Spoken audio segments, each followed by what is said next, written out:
descubren que la dexametasona reduce un 33% la mortalidad de los pacientes más graves de COVID-19. Un estudio de la Universidad de Oxford certifica la eficacia de este fármaco barato y de fácil acceso en todo el mundo. Un fármaco barato y de fácil acceso en todo el mundo llamado dexametasona puede ayudar a salvar vidas de pacientes que sufren complicaciones respiratorias severas a causa del coronavirus, según un estudio de la Universidad de Oxford. El equipo investigador cree que el tratamiento a base de dosis bajas de esteroides supone un gran avance en la lucha contra la COVID-19, al reducir en un tercio el riesgo de muerte de los pacientes más graves, los que se encuentran conectados a ventiladores mecánicos.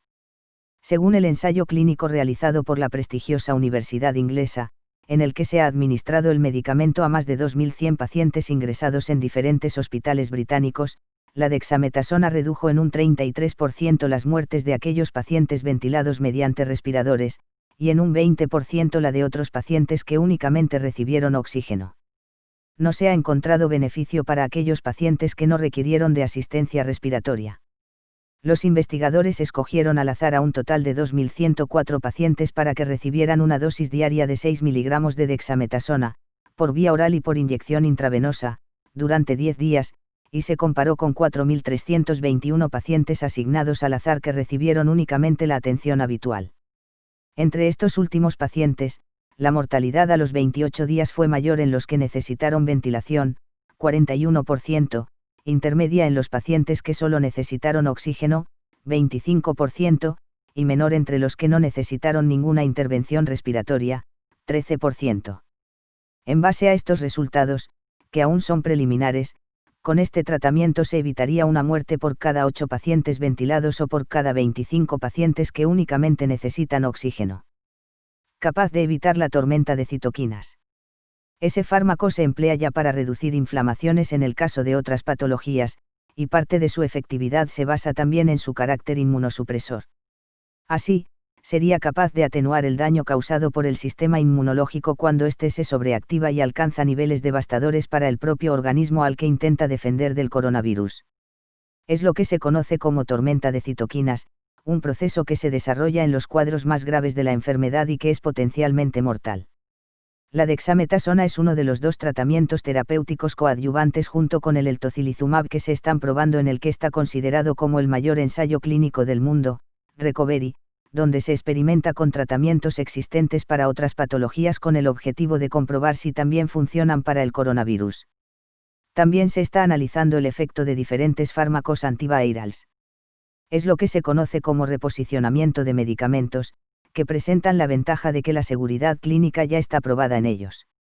Durante esta rueda de prensa, Fernando Simón explica la situación en España del coronavirus, y responde sobre los estudios sobre este fármaco, la dexametasona. A medida que nuestra epidemia evoluciona favorablemente, nos va interesando más la situación en el resto del mundo, no solo por saber cómo están, sino también por saber los riesgos a los que nosotros nos podemos enfrentar en el futuro a partir de los movimientos de personas. Para valorar eso de enfermedades, desde que está situado en Estocolmo, en el que podemos apreciar la diferente incidencia. La incidencia es el número de casos, en este caso por cada 100.000 habitantes, de forma que podemos comparar la situación entre los diferentes países.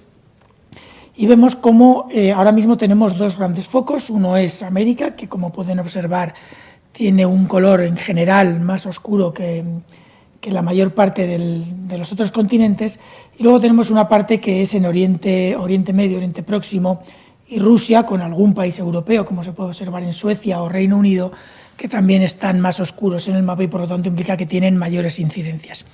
Este mapa es lo que ahora mismo nos ayudaría a nosotros a entender de dónde podrían provenir los riesgos, pero debemos valorarlo con mucho cuidado también, porque la incidencia que se puede registrar en los países depende también de la capacidad para diagnosticar. Un país que es capaz de hacer un número mayor de muestras diagnósticas, un país que busca más, va a notificar en general más que uno que busca menos. Y por lo tanto, aunque esto nos da una idea clara de cómo está evolucionando la epidemia a nivel global y los puntos en los que todavía están en una fase de incremento de la pandemia o de la epidemia, todavía tenemos que valorarlo con cuidado porque no tenemos claro en qué países se busca mucho y en qué países se busca poco. Sin embargo, es cierto que nos ayuda mucho. Con este mapa vemos que España está entre los países que ahora mismo, según esta división que hacemos en 5 categorías diferentes, en 4 categorías diferentes, el azul es que no se dispone de datos, vemos que España está entre los que mejor situación parecen tener. Esta situación en España se observa cómo evoluciona a lo largo del tiempo y cómo estamos ahora en las gráficas que nos van a presentar ahora. Aquí aparecen. Como ven, esta es la evolución de la epidemia en España. Ven que al final de la gráfica hay un pequeño corte. Es el momento en el que se cambió al nuevo sistema de vigilancia desde el día 11 de mayo, en el que se ha hecho un esfuerzo muy importante por diagnosticar más, mejor y sobre todo más rápido. Ese esfuerzo es lo que está haciendo que ahora mismo la curva, aunque sigue bajando, no haya bajado tan rápido como venía bajando en los días anteriores.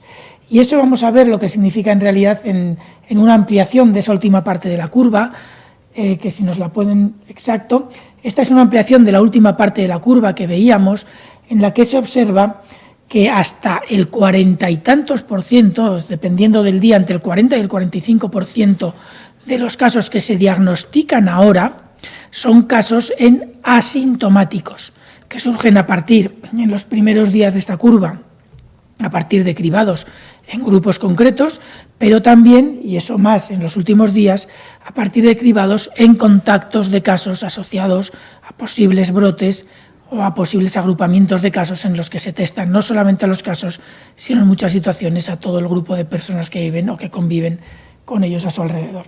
Entonces, como pueden ver, si elimináramos los asintomáticos que habitualmente no se hubieran detectado en los sistemas de vigilancia previos, el descenso hubiera sido mucho más acusado del que hemos observado.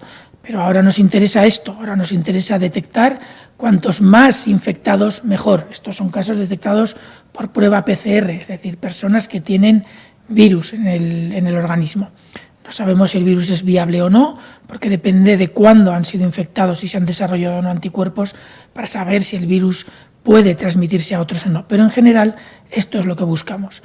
El objetivo final sería, obviamente, que no hubiera casos, pero si pudiéramos identificar cada vez menos casos activos y cada vez casos más leves, que es una de las razones, esta es una de las razones por la que últimamente en algunos foros se está hablando de que el virus parece ser menos grave.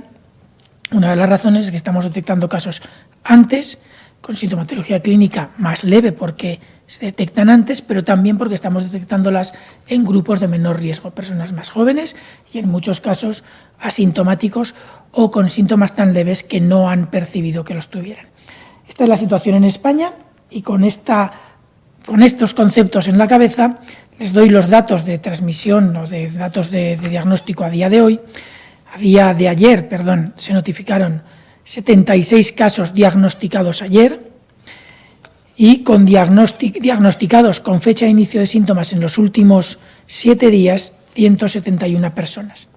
Esta cifra va hacia abajo, es cierto que los datos ayer y antes de ayer podían ser engañosos por el fin de semana, pero lo cierto es que esta cifra va progresivamente, de forma lenta pero progresiva, van descendiendo.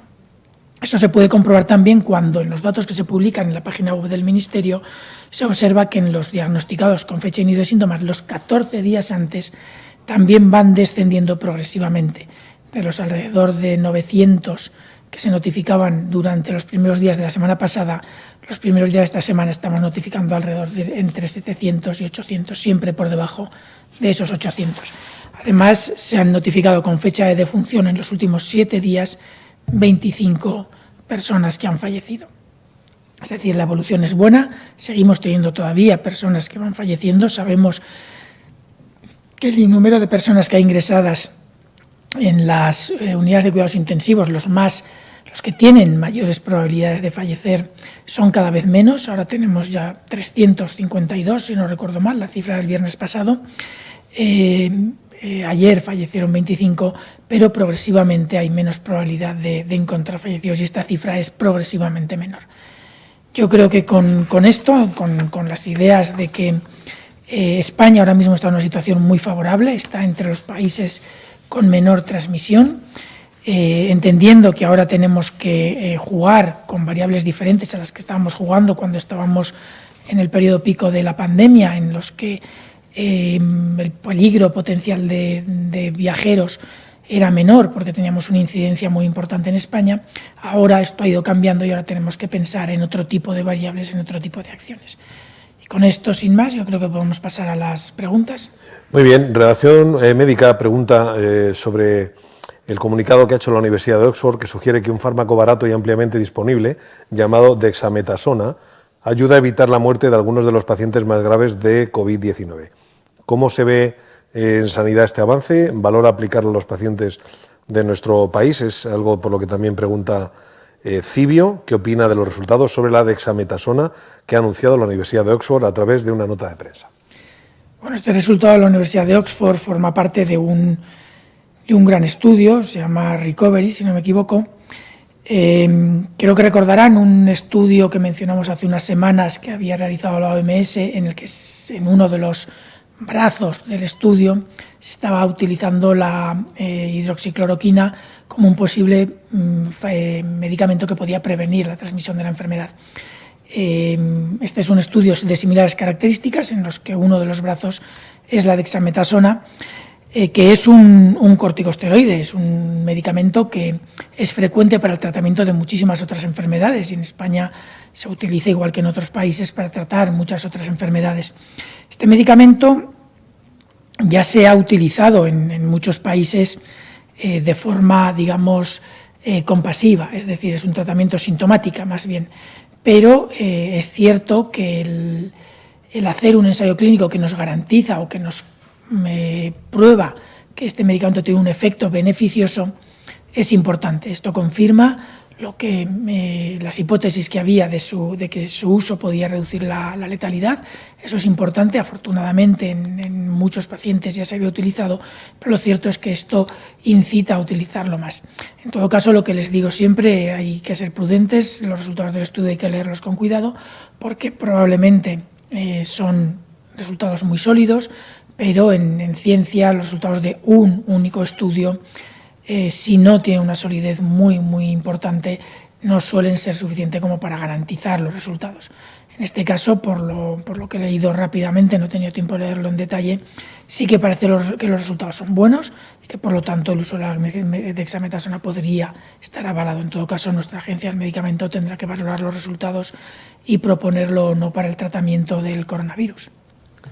Cibio, por cierto, añade esta otra pregunta. La Sociedad Española de Sanidad Ambiental y la Sociedad Española de Salud Pública emitieron hace unos días un comunicado sobre el uso de sistemas de aire acondicionado. ¿El Ministerio va a establecer algún protocolo o recomendación sobre el uso de estos sistemas, especialmente en espacios públicos cerrados donde puede haber muchas personas, como centros comerciales, por ejemplo? ¿Qué recomienda el CAE sobre el uso de sistemas de aire acondicionado durante el verano?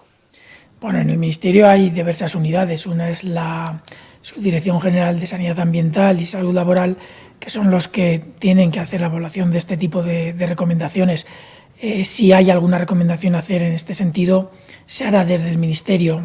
Poco más tengo que decir. No es un área de especialización dentro del equipo del CAES y, por lo tanto, nosotros nos apoyaremos en lo que los expertos del Ministerio en esta área concreta planteen. Servimedia y Antena 3 preguntan sobre la vacunación de la gripe. Antena 3, ¿qué efectos tendría adelantar la campaña de vacunación sobre la epidemia del COVID-19? En caso de que se plantee adelantar la vacunación de la gripe este año, ¿se debería vacunar no solo a ancianos o niños, como normalmente se recomienda, sino a toda la población? Servimedia pregunta acerca de ello, si se adelantará finalmente la vacunación de la gripe, ¿cuándo podría comenzar la campaña? ¿Pueden las campañas farmacéuticas afrontar el reto de suministrar muchas más dosis y antes de tiempo, porque hay que tener claro qué virus de la gripe es contra el que hay que inmunizarse? Bueno, voy a empezar con la última parte porque es quizás la más rápida de responder. La composición de la vacuna de la gripe de cada temporada se establece en base a los virus circulantes de la temporada anterior y en los virus circulantes en el hemisferio contrario, en este caso en el hemisferio sur, en la temporada previa. Todo esto se discute y se decide y se hace una propuesta de vacuna hacia el mes de febrero, finales de febrero, primeros de marzo, y esa propuesta de los componentes que tiene que llevar la vacuna es la que a partir de ese mes se empiezan a fabricar las las farmacéuticas, las industrias que fabrican las vacunas. Por lo tanto, no hay que esperar ahora mismo a conocer el virus de la gripe que tiene que estar dentro de esas vacunas, las diferentes cepas que se incluyen en la vacuna. En cuanto a los efectos de la vacunación de la gripe en la evolución de la epidemia de coronavirus, la vacunación de la gripe no afecta a la epidemia de coronavirus. La vacunación de la gripe lo que nos permite es poder reducir el número de personas de alguna manera, porque la vacuna de la gripe tiene un efecto importante en la reducción de las complicaciones que produce la enfermedad, reduce también, un poco en menor medida, pero reduce también la transmisión y por lo tanto lo que tendremos es menos casos de gripe. Y por lo tanto el problema de discernir entre coronavirus y gripe o el número de personas a los que tengamos que hacer las pruebas que no tengan gripe y por lo tanto puedan tener más probablemente coronavirus será menor. Eso es lo que nos interesa de vacunar a la gente contra la gripe, que haya menos casos globales compatibles con gripe o coronavirus. Por lo tanto, adelantar la vacunación de la gripe puede ser interesante desde ese punto de vista. El problema que hay en adelantar la vacunación de la gripe, creo que lo comentamos ayer, es que la vacuna de la gripe, a medida que la infección se produce más tarde respecto al momento de la vacunación, en algunos años, en algunos estudios, ha parecido demostrar que reducía la eficacia de la vacuna. Por lo tanto, se intenta ajustar siempre un poco la fecha de vacunación con la fecha probable de inicio de la epidemia. Esto no es una evidencia muy sólida en lo que se basa, hay evidencias de algunos estudios, pero lo cierto es que no hay una evidencia excesivamente sólida, pero sí que es cierto que la evidencia apunta cada vez más en esa dirección. En todo caso, ahora mismo habría una posible razón para adelantar la vacunación un poco, alguna semana, y habrá que valorarlo. También hay que considerar que el iniciar la vacunación de la gripe en un momento u otro también depende de otros factores, depende de que las empresas farmacéuticas, las empresas fabricantes de la vacuna puedan disponer de la cantidad suficiente que se propone para vacunar en todos los países y que dispongan de ella en el momento adecuado. En principio, la cobertura, la recomendación de vacunación en España es para mayores de 65 y algunos grupos vulnerables concretos, pero lo cierto es que estos son los grupos de especial interés, pero de forma genérica se recomienda vacunarse a toda la población y a nivel europeo progresivamente se tiende hacia esa recomendación. Pero el objetivo claro que no debemos dejar de lado en ningún momento y que debemos de garantizar es la vacunación a los grupos vulnerables y a los mayores de 65. Si se va a recomendar la vacuna a toda la población o no, es una cuestión que se tiene que discutir en la ponencia de vacunas, teniendo clara toda la evidencia relacionada con la propia gripe, pero también en relación con la epidemia de coronavirus. Cuando la ponencia haya tomado una decisión al respecto y se valore en los diferentes grupos que tienen luego que evaluar esa decisión, pues se tendrá una respuesta concreta. Sobre los datos de nuevos contagios de las últimas horas, News Diario pregunta si hay 42 casos en Madrid, de dónde son, en hospitales, residencias, llegadas en aeropuerto. La Comunidad de Madrid ha notificado con fecha de diagnóstico de ayer 42 casos. Pero lo cierto es que en los últimos 7 días, no en uno como ayer, con fecha de inicio de síntomas, en esos 7 días se han notificado 50. Es decir, el número de esos 42 casos no son todos infectados ayer, han sido infectados en días previos, no sabemos exactamente en cuál de esos 42, sabemos que en los últimos 7, con fecha de inicio de síntomas, en esos últimos 7 solamente ha habido 50. En todo caso, no tenemos ahora mismo detalle del lugar donde se han infectado estos 42. Sí que sabemos que alguno de ellos se debe a uno de los brotes que hay en Madrid, recordarán uno asociado al Hospital Gregorio Marañón, y otros pueden ser de diversos tipos, pero no tenemos ahora mismo el detalle específico. Por lo tanto, no puedo aportarles mucha más información. No sé si la Comunidad de Madrid a lo mejor dará algún detalle más. Diario 16 le pregunta, el encierro en las residencias de mayores está generando muchos problemas físicos y cognitivos en las personas mayores, especialmente en centros residenciales donde no hay jardines ni espacios para caminar. ¿Para cuándo podrán los mayores sanos de las residencias salir a la calle? Saben que muchos viven a estas alturas el encierro como si fuera un castigo injusto. Yo creo que el domingo entramos en nueva normalidad y en principio deberían de poder salir de la residencia sin ningún problema. El hecho de que no puedan salir ahora, desde luego, es un problema, un hándicap que tienen, eso es evidente. Todas las acciones que se han realizado sobre grupos vulnerables han sido claramente con la idea, y en general, a medida que ha ido pasando la epidemia, hemos podido ver que la protección de los grupos vulnerables tiene su efecto beneficioso, pero es cierto que también puede tener algunos efectos colaterales no deseables, y algunos de ellos los acaban de mencionar.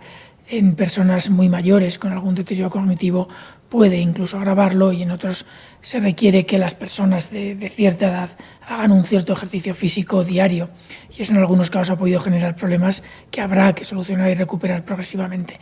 En todo caso, a partir del domingo seguro que se puede, y espero que puedan recuperar rápidamente la forma física o la movilidad que hayan podido perder.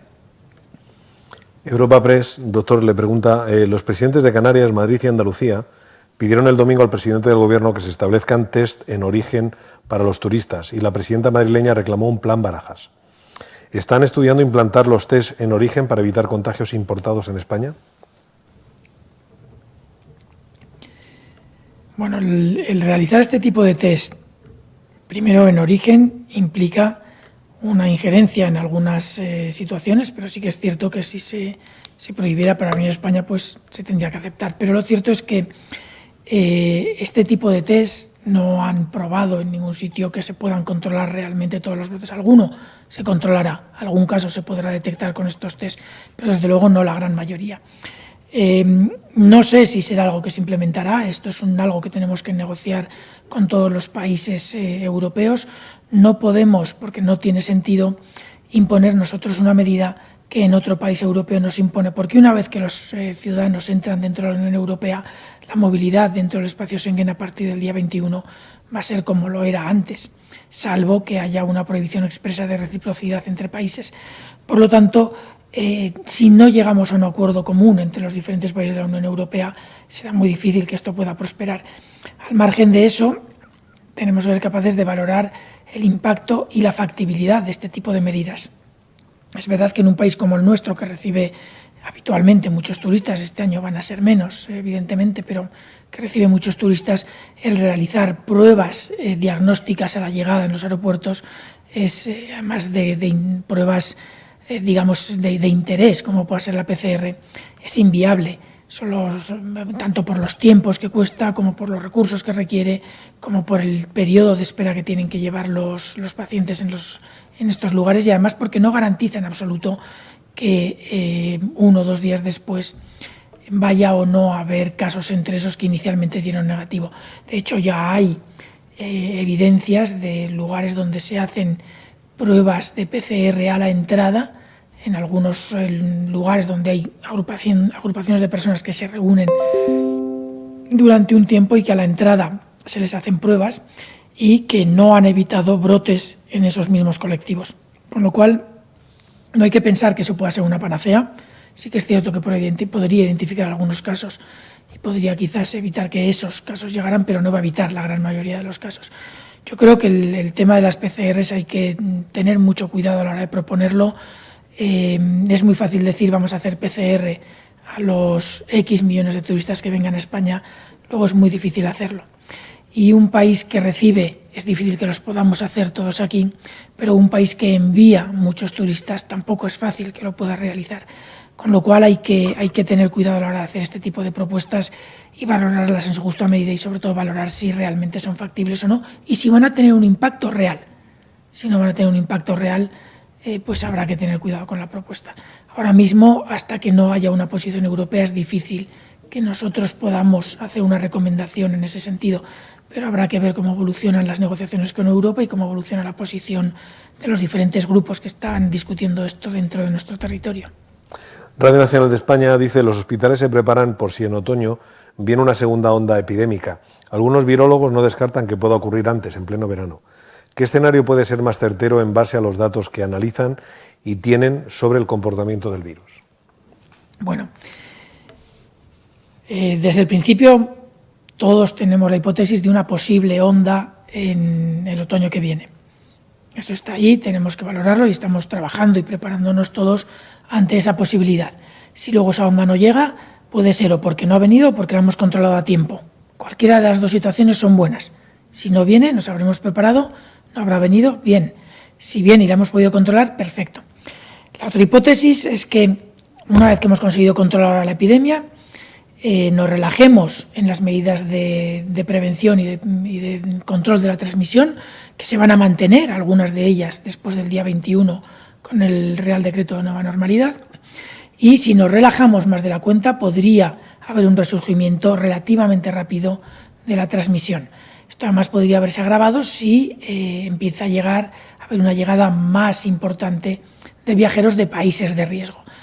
Esto podría pasar. No tenemos seguridad, no sabemos si va a pasar o no. Hasta ahora la evolución de la epidemia sigue siendo muy buena, pese al levantamiento progresivo de todas las restricciones de la movilidad que se han ido haciendo, pero no podemos descartar que en un momento determinado hay una relajación excesiva y esto pudiera suceder o que esté asociado, como digo, a esos viajeros. Está un poco en manos de todos que esto no suceda durante el verano. Descartarlo no podemos descartarlo. Lo que sí que sabemos es que ahora estamos detectando de forma muy precoz los brotes asociados a cualquier tipo de ámbito. Se nos puede escapar alguno, por supuesto, pero ahora mismo creemos que estamos detectándolos suficientemente bien y suficientemente rápido como para actuar y controlarlos.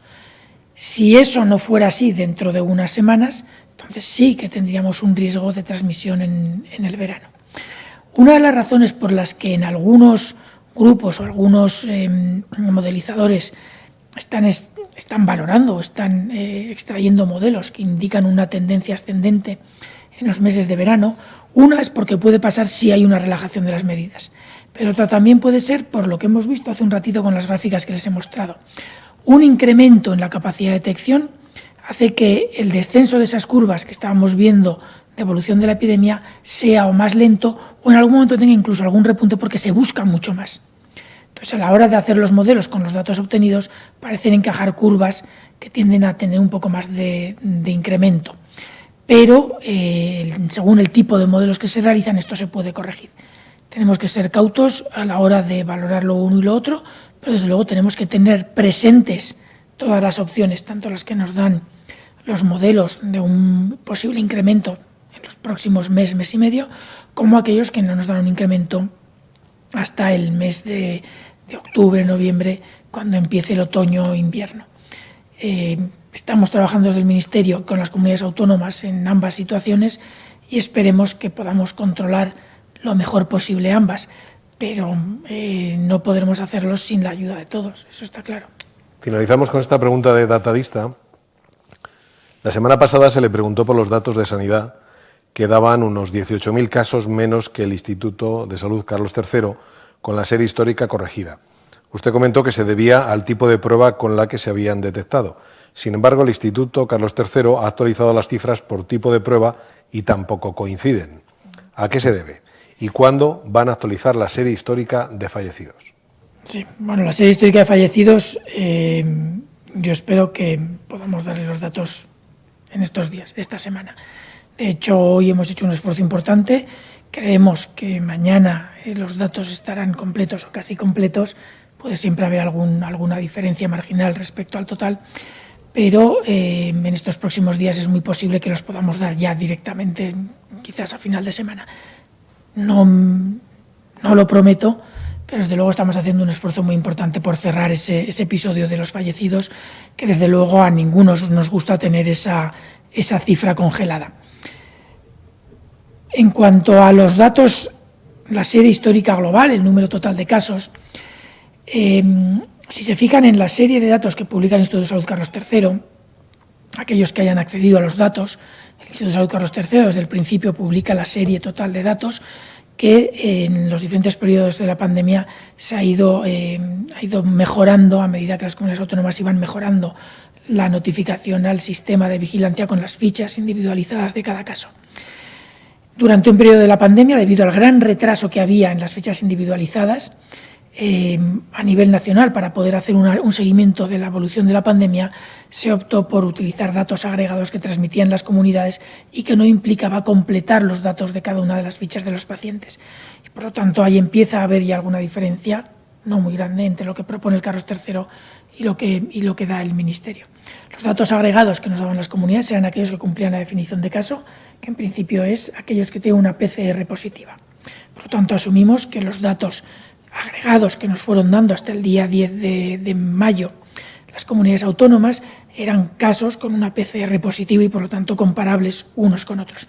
Pero si se fijan en la serie que publica el Instituto de Salud Carlos III, al desagregar por tipo de prueba hay hasta 50.000, me parece que son 780 o algo así, 50.700 y pico, cerca de 51.000 casos con ficha individualizada, en los que no figura el tipo de prueba que se les hizo a esos casos. Muchos de esos, su prueba será por PCR y por lo tanto habrá que incluirlos en la serie de pruebas por PCR.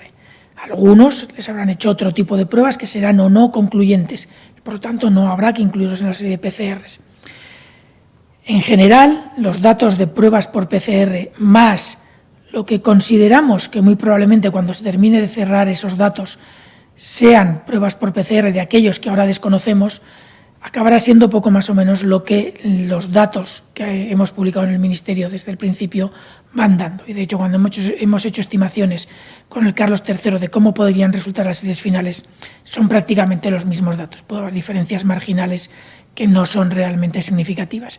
Entonces, el problema está básicamente ahí, en el tipo de pruebas, y si valoran los cálculos y hacen una estimación de los porcentajes de los que en principio deberían de ser por PCR, de aquellos que se diagnosticaron sin tener ahí marcada el tipo de prueba, pero que se diagnosticaron antes del uso de las pruebas serológicas o de otro tipo de pruebas, y el porcentaje de aquellos que se diagnostican por PCR posteriormente, verán que los datos no son muy diferentes. Es cierto que hay que hacer un ejercicio de estimación, que luego puede haber un poco más de variabilidad de la que ahora podemos pensar, pero las diferencias no son sustanciales. Sí que es cierto que al trabajar con datos más detallados e individualizados, hay que tener más cuidado a la hora de interpretarlos, porque puede suceder este tipo de situaciones en el que datos incompletos de algunas fichas pueden no permitirnos valorar el resultado real que queremos obtener. En todo caso, ya les digo que esto se está corrigiendo progresivamente y en breve estarán también todas las series completas, esperemos, incluso con el tipo de muestra. Doctor Simón, pues muchísimas gracias y buenas tardes. Gracias a ustedes.